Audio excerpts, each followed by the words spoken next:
قیام اللیل کی فضیلت۔ صحیح بخاری 1121۔ حضرت ابن عمر رضی اللہ تعالی عنہما سے روایت ہے، انہوں نے فرمایا نبی صلی اللہ علیہ وسلم کی زندگی مبارک میں جب کوئی آدمی خواب دیکھتا تو اسے رسول اللہ صلی اللہ علیہ وسلم بیان کرتا۔ مجھے یہ تمنا ہوئی کہ میں بھی کوئی خواب دیکھوں اور اسے رسول اللہ صلی اللہ علیہ وسلم بیان کروں۔ میں ابھی نوجوان تھا اور نبی صلی اللہ علیہ وسلم کی حیات طیبہ میں مسجد ہی میں سویا کرتا تھا۔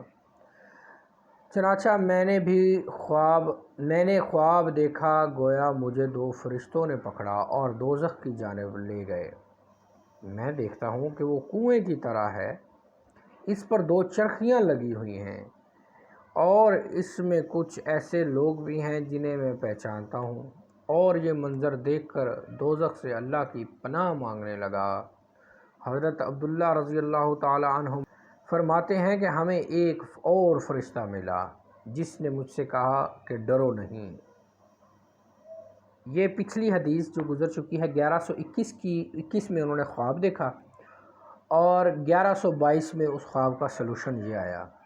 دیکھیے گا اس خواب کا سلوشن کیا ہے۔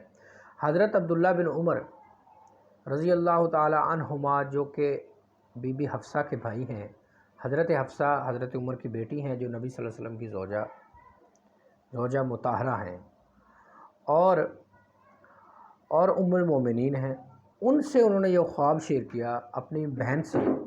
حضرت حفصہ رضی اللہ تعالیٰ سے بیان کیا، انہوں نے رسول اللہ صلی اللہ علیہ وسلم سے اس کا تذکرہ کیا تو آپ نے فرمایا، یعنی رسول اللہ صلی اللہ علیہ وسلم نے اس کا جواب دیا، عبداللہ اچھا آدمی ہے، کاش کہ وہ تہجد پڑھنے کا التزام کرے۔ اس کے بعد وہ عبداللہ بن عمر رات کو بہت کم سویا کرتے تھے۔ 1121